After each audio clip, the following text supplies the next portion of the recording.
Right, the webcast is going whenever you're ready. Thank you, and I'm going to wait till it is 12:30. So welcome everyone to the Constitution Committee. As usual, this is being broadcast live via YouTube and available for viewing after the meeting. God, it says here, due to the current situation. Well, we've been in the current situation for a long time. So for anybody who's watching, we're all doing this remotely. Can I ask officers and members to mute their microphone until they're ready to speak? Blah, blah, blah, blah, blah. Before we begin, can I ask members to introduce themselves? I'll start with you, Blake, in alphabetical order. Thank you, Leader. Blake Payne, Deputy Leader, Leicestershire County Council. Terry, I can see you. Terry Inan, County Councillor for Colville North, Simon, Neighbourhood Leader. Thank you, Terry. Simon, I can't see you, but I know you're there. Yes, Simon Galton, Chairman of the Scrutiny Commission and Leader of the Opposition. Thank you. We're supposed to be having Byron Rhodes here, Chris, but we can't seem to locate him. So we'll carry on anyway. I'll move the minutes of the meeting, although I wasn't there, on the 18th of September. I'll duly second them, although I wasn't there. Were you there, Terry? Put your microphone on, Terry. I'd be happy. Yes, yes, I was there, and I would be happy to second them. Very good. Okay, thank you very much. Moving on to question time. I've not received any. That's from members of the public. I've not received any questions from members. I've not got any urgent items. Any declarations of interest? No, good. So main item for today's meeting is the Statement of Accounts and Pension Fund Accounts 1920. The detailed documents relating to this item are in the supplementary agenda pack, which was circulated separately again to the main agenda. We've got Chris Tambini, Director of Corporate Resources, and Jason Firth, Technical Accounting Manager, to present this item. So if I just are you going to do it, Chris, or Jason? I'm going to let Jason do it. He's done all the hard work on the accounts, so he should take the glory. Jason. Not seen you for a while. Carry on. No, thank you, Mr. Chairman. If it's okay, is it okay if I share my screen to call up the paper? Is that appropriate? Let me flip screens.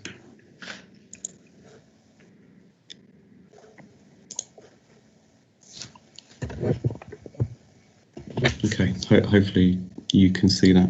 Somebody just confirm. I've got it. Great, thank you. Okay, so this is the statement of accounts for the last financial year, so that's to March 20, just gone. It covers the County Council statement of accounts, the annual governance statement and the pension fund accounts. And the purpose today is to present those for approval and to inform the committee of the main areas of the accounts and to update you on the findings of the external audit. A little bit of background there, so we're a little bit later coming to you this year than we have in the past. There was an extension to the deadlines. We previously would have brought the accounts at the end of July. We now have an extended deadline until the end of November.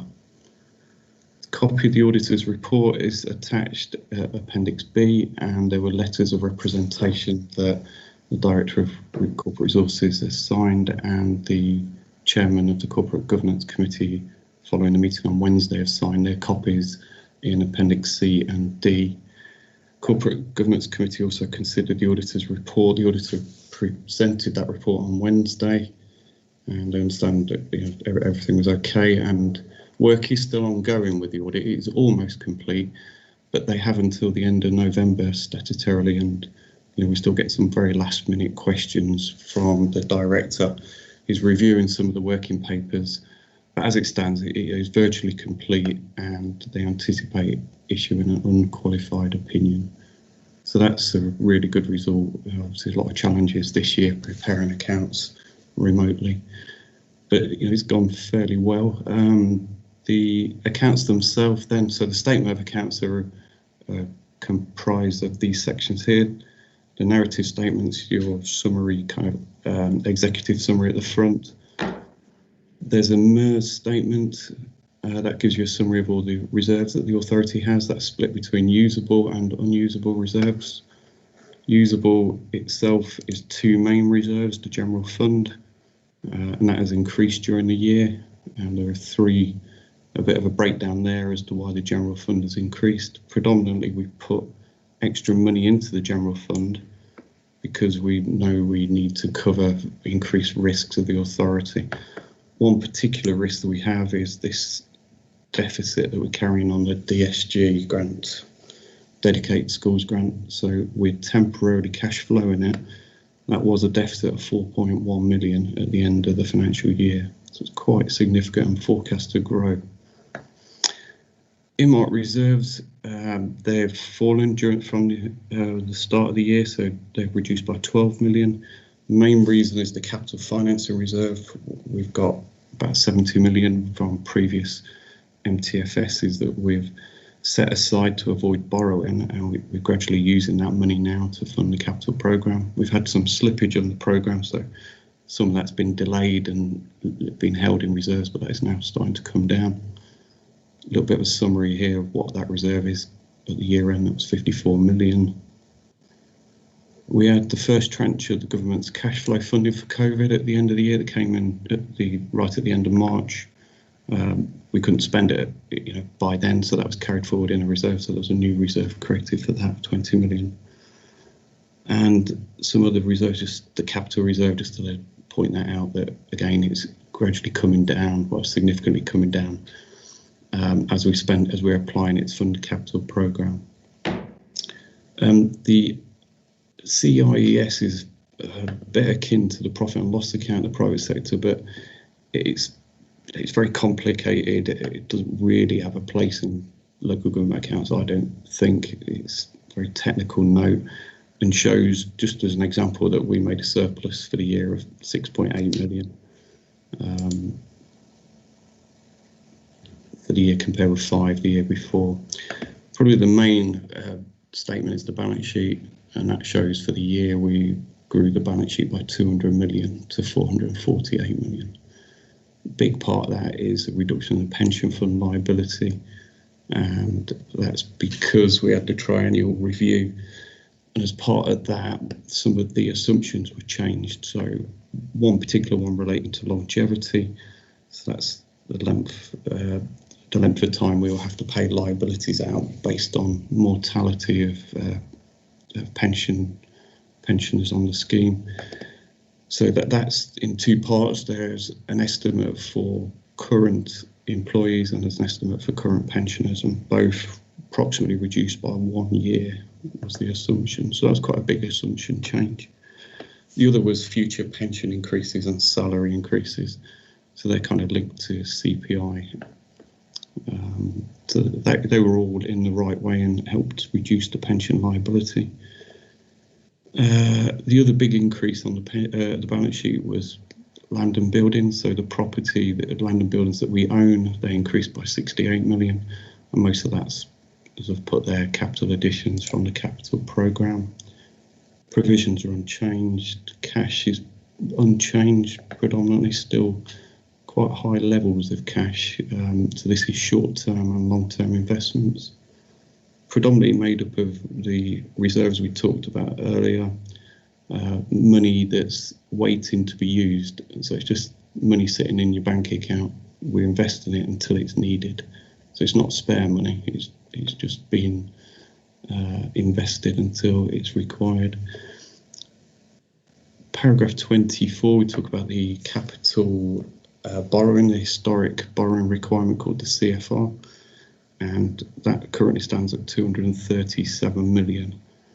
So that's all the previous decisions the council have taken to fund capital that we haven't yet funded. So we've funded that through borrowing, and at the moment we're slightly in excess of that by, we've got there 27 million. But as I say there, that will be reversed as the new capital programme starts to be funded. Annual government statement, that's already been approved by the Corporate Governance Committee and was updated recently, and I think the leader signed again recently, just a slight update on the latest reaction to COVID.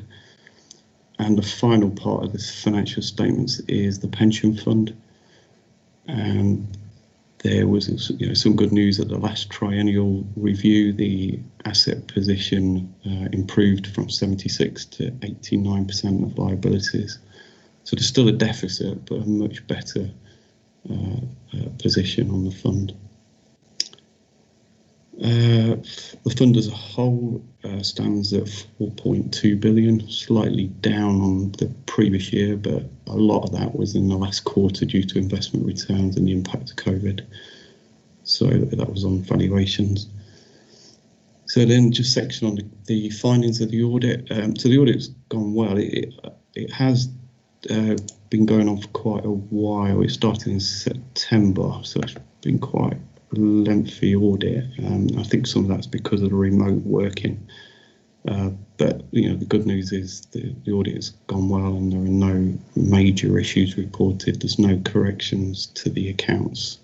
There's 2 recommendations, one minor and one relating to the financial system that we need to look at as part of the move to Oracle Fusion that's underway at the present time. Well, in fact, it went live 2 weeks ago, so we're just bedding that system in, and we need to go back and make sure we've covered that recommendation off over the next few months. Due to the kind of the extra work or the way it's impacted on the audit, the auditor has proposed an increase in their fee, as stated there in paragraph 33. And that was all I had, Mr. Chairman. Thank you, Danny. Unfortunately for you, we've not got our financial expert with us, so we're going to have to rely on you, Chris. Anything to add? All I wanted to do, Leader, was just got to say thank you to Jason and his team. It's been really kind of challenging to produce the accounts under these circumstances. And I think the other thing that's happened is we've implemented a new system at the same time, and to get a clean audit opinion, both in terms of the accounts and around the value for money, which is in effect going concern, I think is really, really good outcome. So just say thanks to Jason and the team for all the work they've done. Right, Blake, you're number 1. Thanks, Nick. I'm sure you'd like to do it yourself, but can I just formally put on record my thanks to the whole of the corporate finance team, ably led by Byron. I know how much work Byron and the whole team put into monitoring the authority's finances, and you know, it's through no small part that we're in a particularly healthy position, all considered, at this stage of the year. I have one question about the dedicated schools grants, and I wondered whether someone could just explain to me how we're going to tackle that ongoing deficit. And the second question I have, in my previous role as lead member for the E&T department, I know for insurance purposes that the highways assets equate to about £5 billion.